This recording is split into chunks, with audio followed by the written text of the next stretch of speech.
Taesung counted his credits for the third time that morning. 398. That was all he had left in the entire galaxy. He sat on the edge of his rented bunk in Orbital Station Frontier 7, staring at the numbers on his old datapad. The station hummed around him, full of traders and travelers who actually had somewhere to go. He did not. 3 years ago, he had been a military engineer with a future. He had a crew, a ship, and enough credits to retire comfortably. Then the corporation he worked for decided to cut costs. They sabotaged his ship to collect the insurance money. His crew died in the explosion. Taesung survived only because he had been doing repairs in the cargo bay when it happened. The investigation cleared the corporation. Nobody cared about a few dead workers in the Outer Rim. Now he was here doing loading dock jobs for 10 credits a day. His ship engine had failed 2 months ago and he could not afford repairs. He sold the ship for parts just to pay for food and rent. Soon even that money ran out. Today he had enough credits for maybe 2 more weeks. After that, he would be on the streets. Taesung grabbed his jacket and headed to the lower markets. Maybe he could find cheap rations, something to stretch his credits a bit further. The lower markets smelled like rust and desperation. Vendors sold questionable food, stolen goods, and things nobody asked about. He walked past stalls offering engine parts, weapons, and medical supplies that probably came from raided ships. Then he heard the crying. It came from a dark corner near the waste recycling section. Taesung stopped walking. He knew he should keep moving. Getting involved in other people's problems was how you ended up dead on stations like this. But the crying sounded young, scared. He turned toward the sound. A Valakari trader stood in front of 3 metal cages. The Valakari were big, almost 7 feet tall with gray skin and too many teeth. This one wore expensive clothes and had a shock stick in his hand. Inside the cages were 3 girls, except they were not quite human. They had cat ears on top of their heads, tails curled around their legs. Their eyes were too large, colored amber and green. Their hands ended in small claws. The trader hit the cage with his shock stick. Blue lightning crackled across the bars. The girls inside flinched away, pressing against the back of the cage. One of them, the smallest with amber eyes, was crying silently. Another, older with a scar across her shoulder, wrapped her arms around the small one protectively. The third sat very still, clutching something in her hands. Useless Nalari trash, the trader growled in rough galactic common. Nobody wants to buy you. Mining operations said they would take you, but the transport does not come for 3 days. I am not feeding you for 3 more days. Taesung knew about the Nalari. Everyone did. Their planet had been destroyed 5 years ago by a mining accident. Except it was not really an accident. A corporation had drilled too deep, ignored safety warnings, and the planet's core destabilized. Billions died. Only a few thousand Nalari escaped. Most of them ended up as slaves because they were small, fast, and strong for their size. Perfect for dangerous work nobody else wanted to do. The trader kicked one of the cages. Should just dump you out an airlock and save myself the trouble. Something cold settled in Taesung's chest. He remembered floating in the cargo bay while his crew screamed and died. He remembered being powerless to help them. He remembered the corporation's lawyers smiling as they walked free. He stepped forward. How much? The Valakari turned, surprised. His small eyes narrowed. You want to buy Nalari? You do not look like you have money, human. How much for all 3? Taesung asked again. The trader laughed. It sounded like rocks grinding together. All 3? You are crazy, but fine. I want them gone. 350 credits. That is my final price. They are worth more, but I do not care anymore. 350 credits. That was almost everything Taesung had. That would leave him with 48 credits. Not enough for rent. Not enough for food.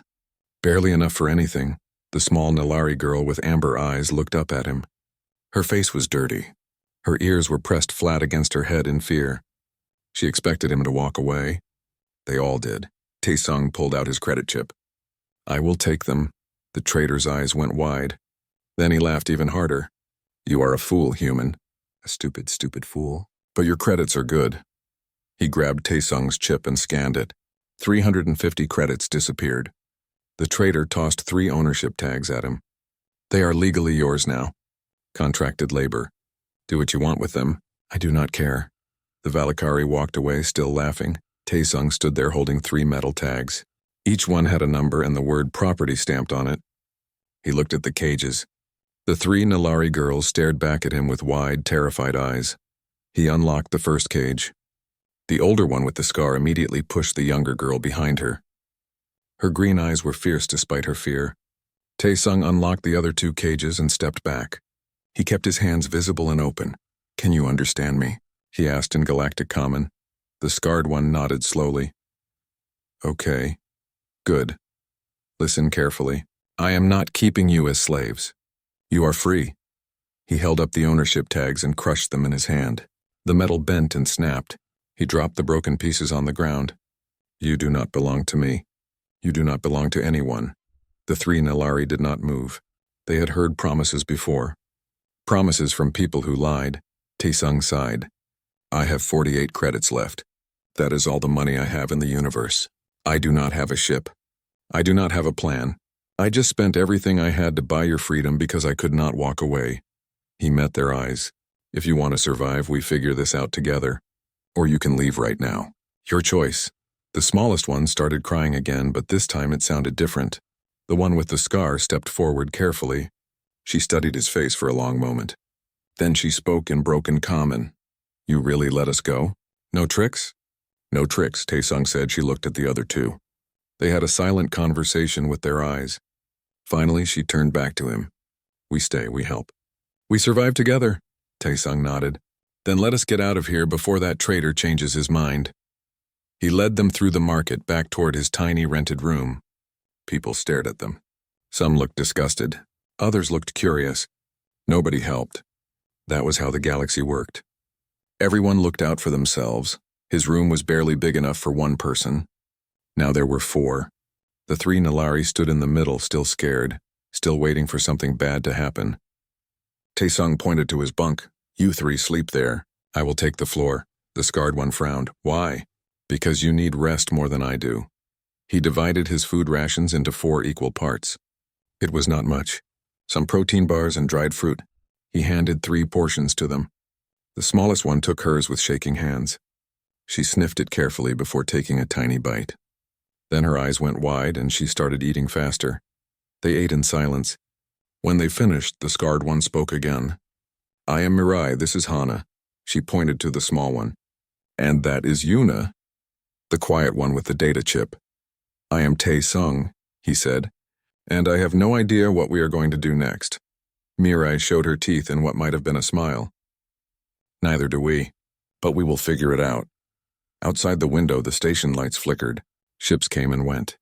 The galaxy kept spinning, and in a tiny room on the edge of nowhere, 4 desperate people decided to trust each other. It was a start. The first 3 days were difficult. Mirai did not trust Tae-sung at all.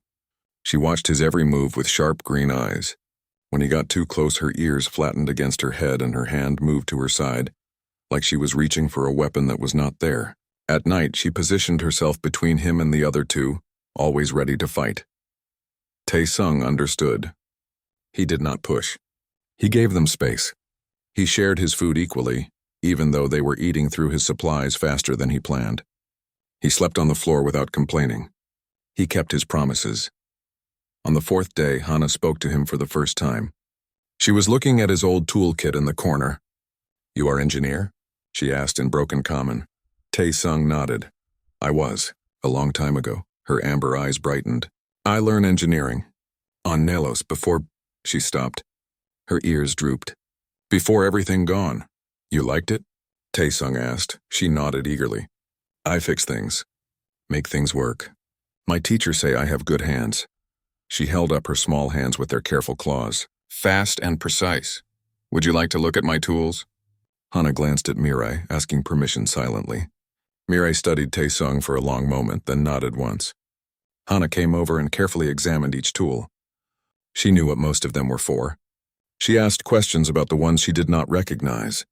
Tae-sung found himself smiling. It had been years since he talked about engineering with someone who cared. On the 6th day, Yuna finally spoke. She had been clutching a small data chip since the cages. She never let it go, even when sleeping. Now she held it out to Tae-sung with both hands. "This important," she whispered. Her voice was so quiet he almost missed it. "Information. About Nalari. About what happened to us." Tae-sung took the chip carefully. What kind of information? Coordinates. Where other Nulari hide. Maybe 6 groups. Maybe more. She looked down. Also evidence. About the corporation. About what they did to Nelos. Mirai came over. You cannot tell anyone about this. If wrong people know, they will hunt us all. I understand, Taesung said. He gave the chip back to Yuna. Your secret is safe. Something changed after that. Mirai stopped watching him like a threat. Hana smiled more often. Yuna sat closer to him during meals. They started to feel less like strangers and more like a group. But they had a bigger problem. They were down to 23 credits. In 4 days, they would have nothing. Taesung went back to the loading docks to look for work. The supervisor took one look at the 3 Nulari following him and laughed. No jobs for cat people, the supervisor said. And no jobs for the humans who help them either. They tried 6 other places. Same answer everywhere. Nobody wanted to hire them. That night, Taesung sat with his head in his hands. He had saved them from the cages, but now they were going to starve. Some rescue that was. Mirai sat down beside him. We need ship, she said simply. I know. But ships cost credits. Lots of credits. There is ship, she continued. In salvage yard. I saw it yesterday. Old human corvette. Called Silver Dawn. Nobody wanted. Stripped for parts, but still has hull and basic systems. Taesung looked up. How do you know about ships? Before Nelos destroyed, I trained as pilot. Merchant vessels. I never finished training, but I know ships. Her tail swished behind her. That ship could fly, maybe. With right parts. How much would parts cost? Hana spoke up from her corner. 8,000 credits. Maybe 9. For everything needed. Taesung laughed, but it was a bitter sound. We have 23 credits. We cannot get 8,000. We steal parts, Mirai said. Everyone went quiet. Taesung looked at her. Stealing from the docks? That is insane. They will catch us, maybe, but if we stay here, we die slow. If we try and fail, we die fast. I prefer fast. Mirai's eyes were hard. You save us from cages. Now we save us from station. Yuna stood up. I can help. I was data specialist on Nelos. I can hack systems. Erase records. Make us invisible. Her voice was stronger now. We are good at being invisible. Taesung looked at all 3 of them. They were serious. They were willing to risk everything for a chance at freedom. He thought about his dead crew. He thought about living on this station until he starved. He thought about what kind of person he wanted to be. Okay, he said. Let us plan this carefully. They spent 2 days watching the loading docks. Taesung still had his worker pass so he could get in and out. He noted which guards were lazy, which cameras had blind spots, which storage containers held valuable parts. Mirai watched the shift changes and patrol patterns. Yuna found a public terminal and started mapping the dock's security network. Hana studied the parts they needed and figured out which ones were smallest and easiest to move. On the 3rd day they started, Taesung signed up for a night shift. He worked loading cargo while the 3 Nulari waited in the shadows outside. At midnight, the supervisor went on break. Most workers were on the other side of the dock. Taesung opened a side door. Mirai slipped inside like a ghost. She was so fast and quiet that even Taesung barely saw her move. She found the first container he marked. Power couplings, small but expensive. She grabbed 2 and disappeared back into the shadows. 30 seconds later, she was outside. They hid the parts in an abandoned maintenance tunnel near the salvage yard. The next night, Hana went in. Her small size and careful claws let her open locked containers without triggering alarms. She took navigation components, small computer chips, anything that fit in her pockets. She was shaking when she came out, but she did not drop anything. Yuna went in on the 3rd night. While Taesung kept watch, she plugged into a security terminal. Her fingers flew across the keyboard. She deleted footage of Mirai and Hana. She created false delivery records to explain the missing parts. She was done in 5 minutes. They worked like this for 2 weeks. Small thefts, careful planning, perfect timing. Mirai's combat instincts saved them twice when guards came too close. Hana's engineering knowledge helped them target exactly the right parts. Yuna's hacking kept them invisible in the system. They became a team. They learned each other's signals and movements. Taesung found himself trusting them with his life. They trusted him back. The parts piled up in the maintenance tunnel, thrusters, power cores, life support components, shield generators, everything they needed to make the Silver Dawn fly again. Hana spent her days in the salvage yard, secretly installing what they stole. She was amazing to watch. Her hands moved so fast and precise, connecting wires and calibrating systems like she had been doing it her whole life. On the 14th night, Yuna came running. Security noticed. They know someone's stealing. They increasing patrols tomorrow. Mirai looked at Taesung. We need to leave tonight. The ship is only 60% ready, Hana said nervously. Then we fly at 60%, Taesung said. Better than 0% in a prison cell. They gathered everything they had and ran to the salvage yard. The Silver Dawn looked rough. Its hull had scorch marks and patches. But Hana had done good work. The engines hummed when she powered them up. The life support system kicked in. The navigation panel flickered to life. Mirai took the pilot's seat. Her hands gripped the controls. I have never actually flown before, she admitted. Only simulators. Good enough, Taesung said. He sat at the weapons station. Hana, power distribution. Yuna communications, they lifted off. Alarms immediately started screaming across the station. Security ships launched. Taesung saw 3 fighters breaking away from the station, heading right for them. Go, he shouted. Mirai pushed the throttle forward.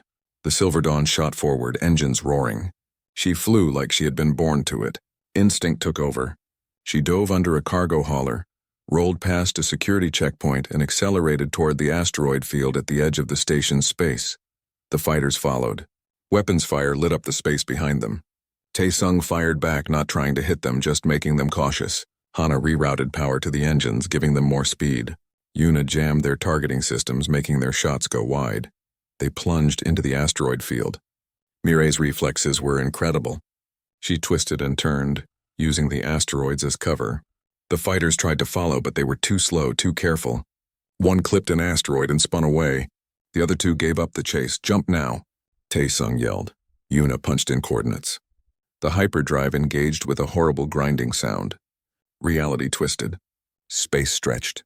And then they were gone, shooting through hyperspace toward somewhere, anywhere that was not that station. In the tiny cockpit, 4 people sat breathing hard. Hana started laughing. Then Yuna joined in. Even Mirai smiled, showing all her teeth. Taesung felt something warm in his chest that he had not felt in 3 years. Hope. They had a ship. They had each other. And for the first time since the cages, they had a future. The Silver Dawn dropped out of hyperspace near an ice moon. Red warning lights flashed across every panel. The ship made sounds that no ship should make. Smoke came from 3 different consoles. They were alive, but barely.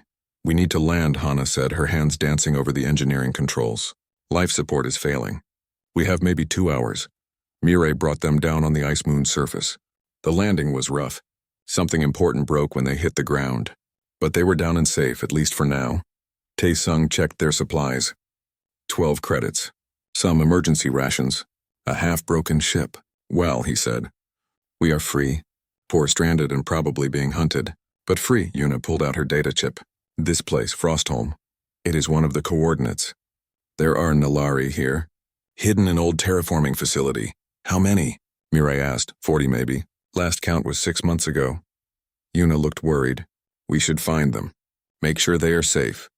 They put on environment suits and walked across the ice. The cold bit through the suit heaters. Wind howled across empty plains of frozen nothing.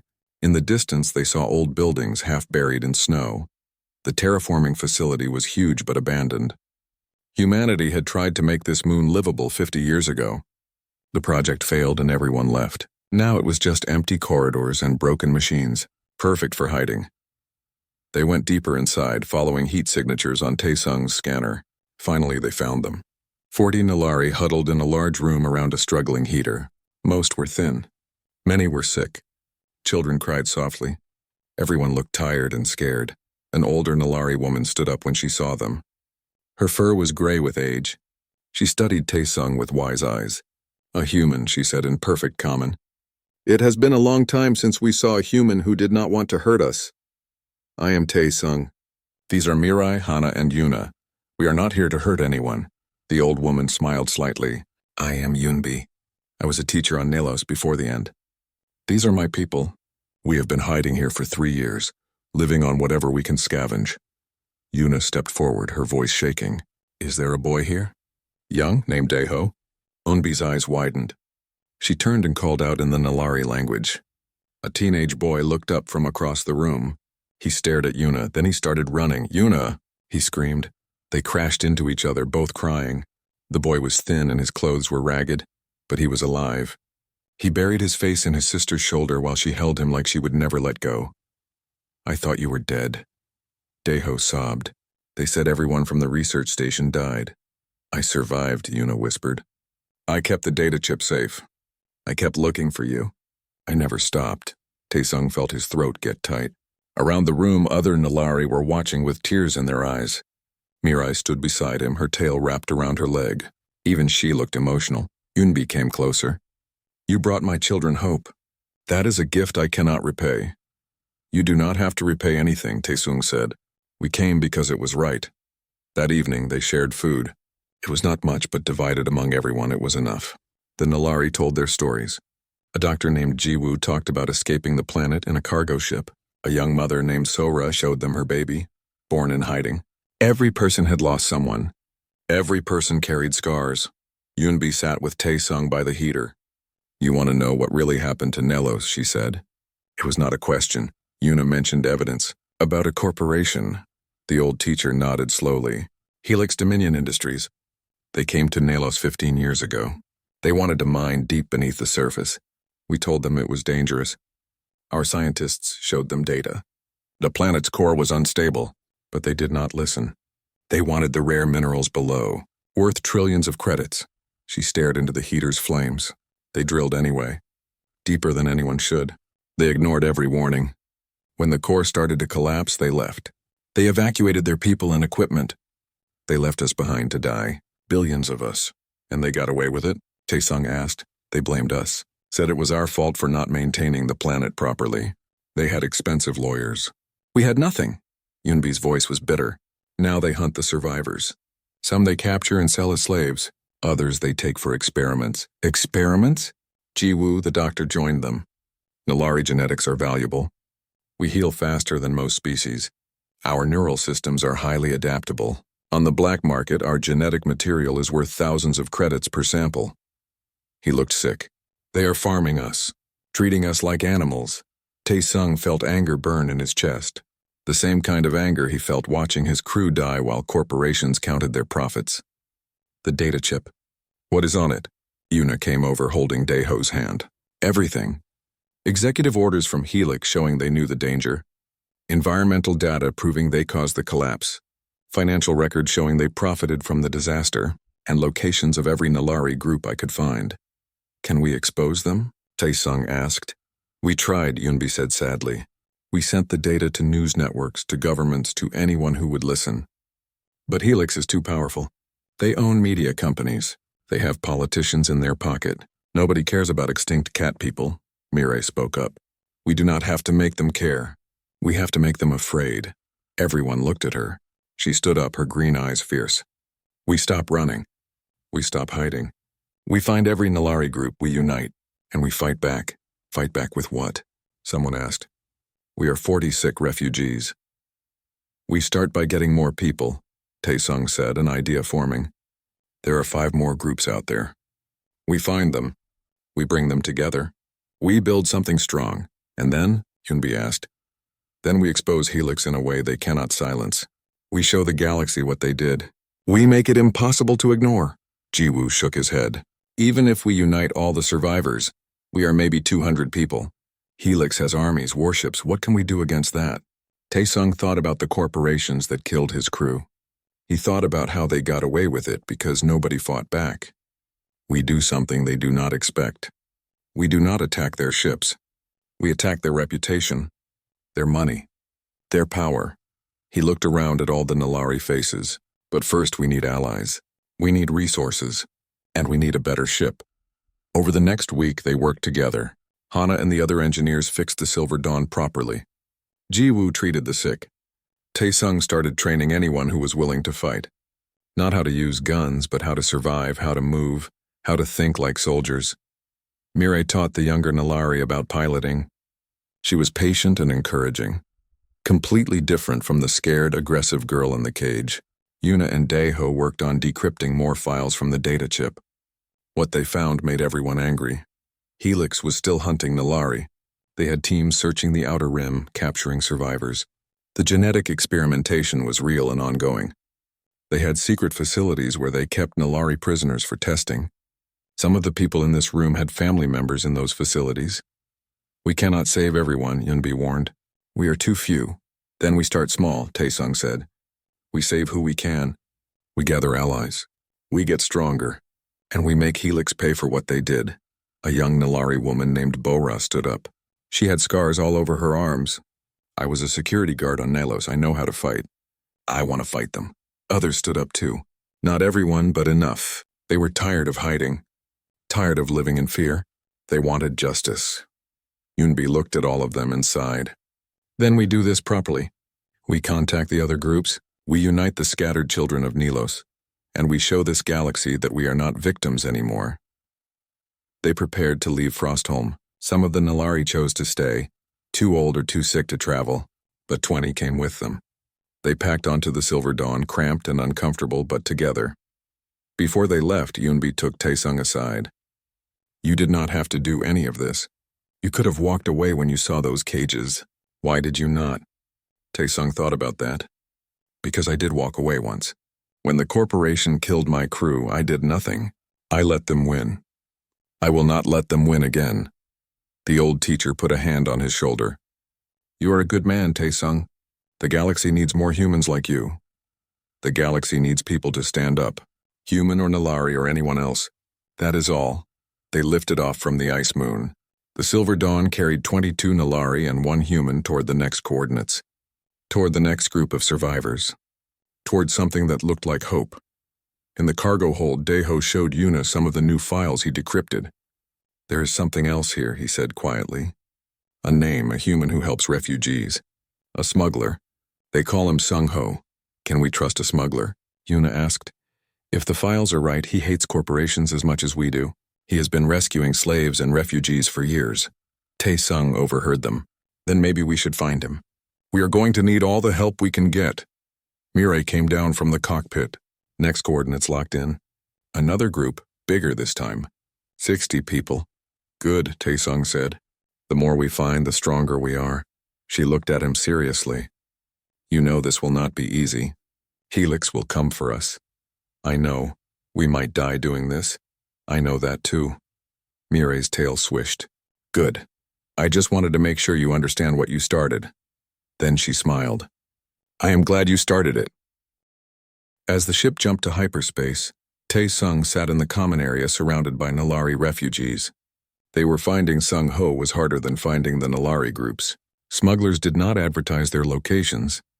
But Daeho was good with data, and Yuna knew how to follow digital trails. After 2 weeks of searching, they found coordinates buried in encrypted refugee networks. A hidden station inside a nebula. The station had no name. It was built from welded-together ship parts and old mining equipment. Dozens of small ships came and went, carrying cargo nobody asked about. When the Silver Dawn docked, 3 guards met them at the airlock. They were armed and suspicious. State your business, one guard said. We are looking for Sung-Ho, Taesung replied. We need help. The guard looked at the Nalari behind him. He does not help for free. We know. We are willing to work. They were escorted through narrow corridors that smelled like oil and recycled air. The station was full of refugees from a dozen different species. All of them looked tired and desperate. All of them were running from something. Sung-Ho's office was in the center of the station. The man himself was older than Taesung expected, maybe 60, with gray hair and scars on his face. He looked them over with hard eyes that had seen too much. Nalari, he said, I have not seen your kind in 3 years. I thought Helix got most of you. Some of us survived, Mirai said. Her tail twitched with tension. Sung-Ho leaned back in his chair. What do you want from me? Taesung stepped forward. We are trying to unite the Nalari survivors. We have about 80 people now. But we need resources, medicine, better ships, weapons. And you expect me to give you all that out of kindness? Sung-Ho laughed. I am a smuggler, not a charity. We will work for it. We will do jobs for you. Whatever you need, the smuggler studied him. You are the human with them, the one who spent his last credits buying 3 Nalari from a slaver. Word travels in the refugee networks. Taesung was surprised. How did you know that? I make it my business to know things. You are either incredibly stupid or incredibly decent. Maybe both. Sung-ho stood up and walked to a window overlooking the station. Helix Dominion Industries destroyed my life too. 10 years ago, they raided a colony I was protecting. Killed everyone. Took everything. Left me with nothing but scars and rage. He turned back to them. So here is my offer. I need medical supplies from a Helix convoy. It is dangerous work. You pull it off and I will give you a real warship and all the supplies you need. What kind of warship? Mirai asked. A Corvette class. Armed, armored, fast. Called the Crimson Paw. It has been sitting in my dock for 2 years because I do not have the crew to run it properly. He smiled without warmth. You get me those medical supplies, the ship is yours. They planned the raid for 5 days. Sung-ho provided intel on the convoy route. 3 cargo ships with light escort. They would be passing through an asteroid belt in neutral space. It was their best chance. They took 15 Nalari with them. The best fighters. Bora, who had security training. A young man named Hyunwoo, who was smart and tactical. Jiwoo the doctor, because someone might get hurt. Daeho insisted on coming too. Yuna refused to let her brother go without her. Tae-sung spent those 5 days retrofitting the Silver Dawn with weapons Sung-ho loaned them. His old military training came back like muscle memory. Mount the guns here. Route the power there. Balance the weight. It was good work. It felt like he had a purpose again. Mirai drilled the team on boarding procedures. She was fierce and demanding, pushing everyone to be faster, smarter, better. When Hyunwoo complained, she got in his face and growled. Out there, hesitation means death. You want to die? No, he said. Then you move faster. Hana prepared equipment. Cutting torches. Breaching charges. Emergency medical kits. She was nervous but determined. I have never done anything like this, she admitted to Tae-sung. Neither have I, he said. Not like this. In the military, we had training and support. This is different. Are we going to die? Maybe. But we are going to try very hard not to. She laughed nervously. That is not very comforting. It is honest. That is better than comfort. The day of the raid came. They positioned the Silver Dawn in the asteroid field and waited. 2 hours later, the convoy appeared. 3 fat cargo ships and 2 escort fighters. Not a huge defense, but enough to be dangerous. Remember the plan? Tae-sung said over the comm. Fast and precise. Get in, get the medical supplies, get out. No heroes, Mirai took the ship in fast. The escort spotted them immediately and opened fire. Tae-sung returned fire, not trying to destroy them, just keeping them busy. The Silver Dawn twisted through the asteroids. Mirai's reflexes were perfect. She put them right alongside the middle cargo ship. Boarding team, go. Tae-sung shouted. Hana blew the airlock. Bora went in first, moving like lightning. The cargo ship's crew tried to resist. Bora disarmed one guard with a kick that was too fast to see. Hyunwoo stunned another with a shock stick. They fought through the ship room by room. Tae-sung boarded with the second wave. His heart pounded. He had not been in real combat in 3 years. But his training held. He moved with the others, covering angles, checking corners. They reached the medical storage bay. Loaded up, Jiwoo shouted. Everything we can carry. They grabbed crates of medicine, surgical supplies, diagnostic equipment. The Nalari were incredibly strong for their size. They carried loads that would have broken a human's back. They started moving everything back to the Silver Dawn. Then alarms blared. More ships dropped out of hyperspace. Not escorts. Helix military frigates. 4 of them, it was a trap. Yuna screamed over the comm. They knew we were coming. Tae-sung felt ice in his blood. Everyone back to the ship. Now, they ran. Bora stayed at the rear, covering their escape. A Helix soldier shot at her. The blast caught her in the shoulder. She went down screaming. Daeho grabbed her and kept running, half carrying, half dragging her. Jiwoo worked on her shoulder while they ran. Stay with me, Bora, stay awake. They made it back to the airlock. Tae-sung did a head count. Everyone was there. They were going to make it. Then the explosion came. A missile hit the Silver Dawn's engine. The ship shuddered. Warning lights flashed. Engine 3 is gone, Hana shouted from engineering. We cannot make the jump to hyperspace. The Helix frigates closed in. They were surrounded. Tae-sung looked at the tactical display. 4 military ships against their barely armed corvette. They were going to die here. Then new ships appeared. 5 of them coming from the Nebula, Sung-ho's ships. They opened fire on the Helix frigates, hitting them from behind. Get moving. Sung-ho's voice crackled over the comm. I will hold them off. We cannot jump, Taesung shouted back. Then fly normal speed back to my station. I will cover you, go. Mirai pushed the ship as hard as it would go. Behind them, Sung Ho's ships fought the Helix frigates. It was a desperate battle. Sung Ho was outnumbered but fighting smart, using the asteroids for cover. They almost made it. They were so close to the nebula. Then one of Helix's ships broke through. It came after them, weapons hot. Sung Ho's personal ship, a heavy cruiser, rammed it. The collision was massive. Both ships exploded in a ball of fire. No, Taesung screamed. They barely made it to the station. Jiwoo worked on Bora immediately. She was badly hurt but alive. Everyone else had minor injuries. They sat in stunned silence. Sung Ho was dead. He sacrificed himself to save them. One of Sung Ho's crew, a woman named Min Ji, came to them. She was crying. He left orders.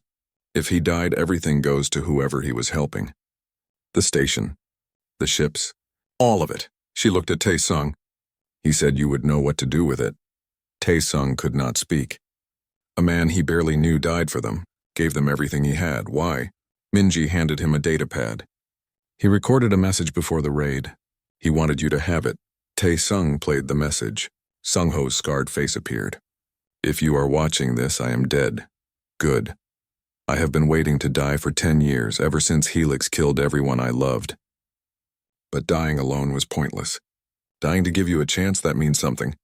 He smiled. You and those cat people, you have fire. You do not accept defeat. The galaxy needs that. So take my ships, take my station, and make Helix pay. Make it mean something, the message ended. Taesung sat with his head in his hands. Around him, Nalari were quiet. They understood loss. They all did. Bora survived the surgery. She would recover, Jiwoo said, but she would have scars. She did not care. I am alive. That is what matters. They took the Crimson Paw. It was bigger than the Silver Dawn, better armed, faster. A real warship. They also took the medical supplies. Sung Ho's sacrifice gave them what they needed. But Taesung felt sick. We were betrayed, he said to Mirai that night. Someone told Helix about the raid. One of Sung Ho's crew? Has to be. Nobody else knew the plan. They investigated quietly. Yuna tracked communications. Daeho analyzed crew records. It took 3 days, but they found him. A man named Jae-min who had been with Sung Ho for 2 years. He confessed when confronted. Helix paid him 50,000 credits to spy. He did not expect them to kill Sung Ho. He just wanted money. What they did with Jae-min was not pretty, but it was justice. More Nalari groups found them. Word spread through refugee networks. The station filled up. 90 Nalari in total. They started training seriously. Not just to survive, but to fight. Taesung taught. Haven Prime was beautiful from orbit. Blue oceans, green continents, cities that sparkled like jewels. It was the heart of human civilization in this sector. Rich, powerful, and protected by a fleet of warships. Getting down there without being destroyed would be almost impossible. Almost, Hyunwoo said, pointing at his tactical display. See these mining ships? They come and go constantly. If we disguise ourselves as one of them, we might slip through. And if they scan us? Mirai asked. Then we die very quickly, he admitted. But it is the best plan we have. They spent 2 days making the Crimson Paw look like a mining vessel. Hana and her engineering team changed the ship's identification codes. Yuna hacked into the mining company's database and created fake records. Daeho practiced the right communication protocols. It was not perfect, but it might work. The plan was simple. Land in the industrial district. 30 Nalari would stay with the ship as backup. The rest would split into 2 teams.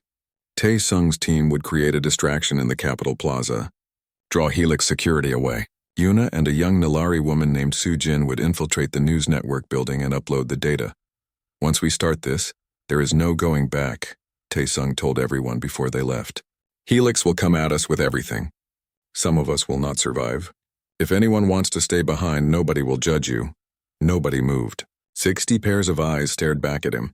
Determined, ready. Bora grinned, showing her teeth. We did not come all this way to back down now. They entered Haven Prime's orbit, hidden among a convoy of mining ships. The scanners swept over them. Taesung held his breath. The seconds felt like hours. Then they were cleared. They were through. Mirai brought them down in the industrial sector. It was loud and dirty, full of factories and cargo yards. Nobody paid attention to one more beat-up ship. They landed behind an old warehouse. The boarding ramp opened. Haven Prime's air smelled like flowers and machine oil. Everyone remember their jobs, Tae-sung said. Stay focused. Stay alive. And if this works, we change everything.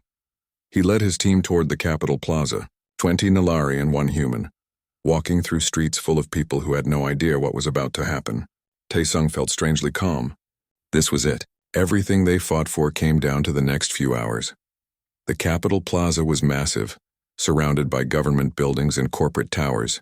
Thousands of people walked through it every day. In the center was a huge hologram display showing news and advertisements. That was where they needed to be. Tae-sung stepped into the middle of the plaza. He plugged a transmitter into the public address system. His hands were steady.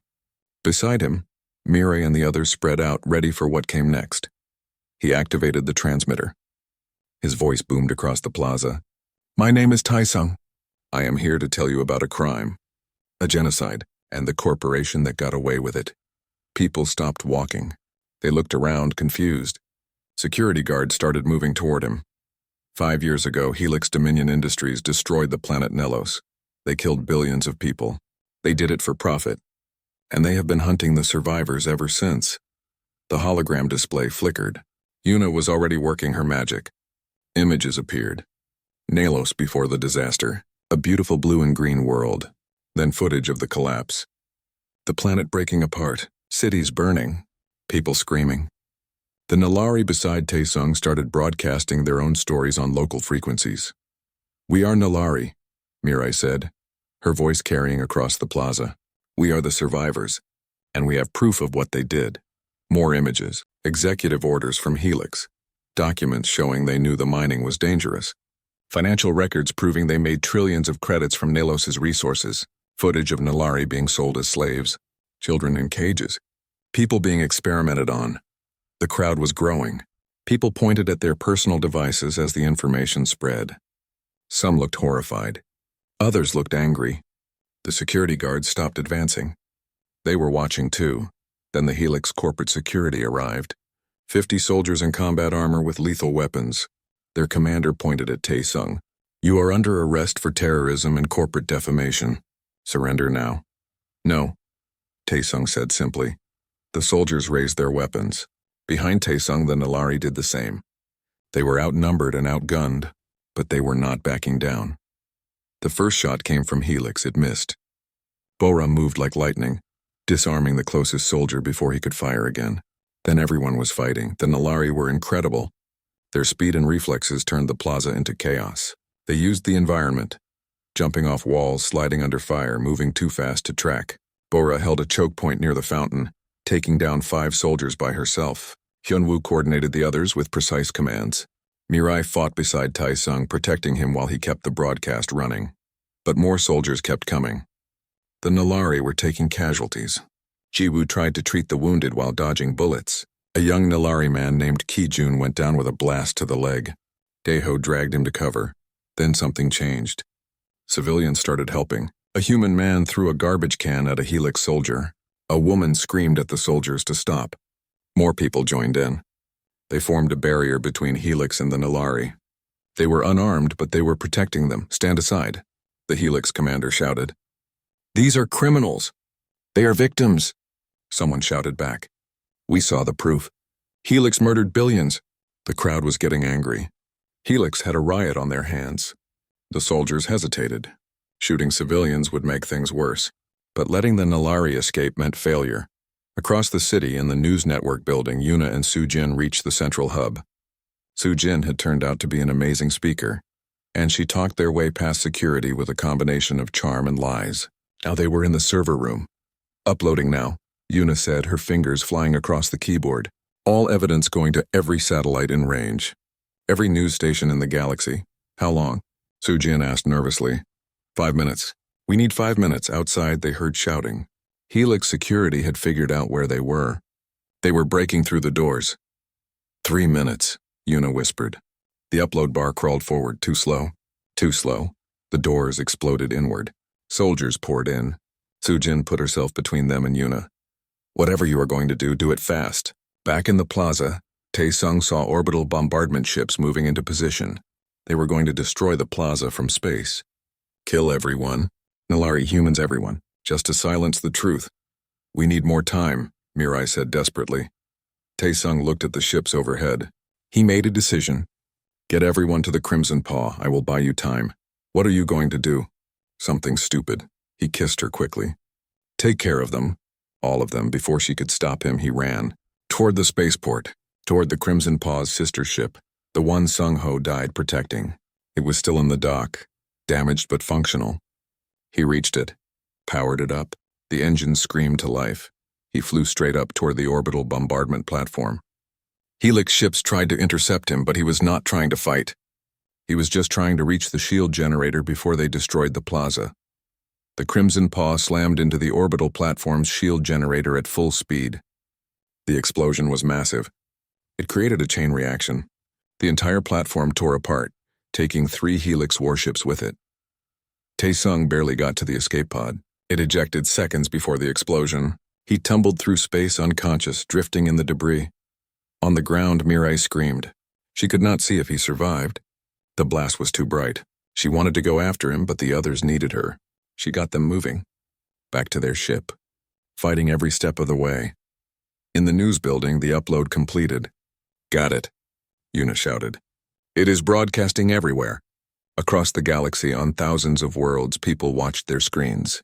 They saw everything. The evidence was undeniable. Helix executives ordering the destruction of Nilos. Genetic experiments on living people. Slave markets. All of it, the response was immediate. Protests erupted on dozens of planets. Stock markets crashed as people pulled their investments from Helix. Governments, pressured by public outrage, issued arrest warrants. The corporate empire started collapsing in real time. Mirai and the others fought their way back to their ship. They lost 8 people, 8 brave Nalari who gave everything for this moment. They would not be forgotten. We have to find Taesung, Mirai said once they were in space. Scan for his escape pod. There are hundreds of pieces of debris, Hana said. It could take hours. Then we take hours. We do not leave him. They found him 3 hours later, drifting unconscious near a destroyed Helix fighter. His escape pod was damaged but intact. When they pulled him inside, he was barely breathing. Multiple broken bones. Internal bleeding. Burns Jiwoo worked on him for 6 hours. The entire crew waited outside the medical bay. Nobody spoke. Nobody moved. They just waited. Finally, Jiwoo came out. He looked exhausted. He will live, but he needs months of recovery. Miri collapsed with relief. Yuna started crying. Hana hugged Daeho. They had done it. They had exposed Helix. And Taesung was alive. 6 months later, Taesung stood on a cliff overlooking New Nelos. The colony was growing. Beautiful buildings mixed with natural landscapes. Children played in gardens.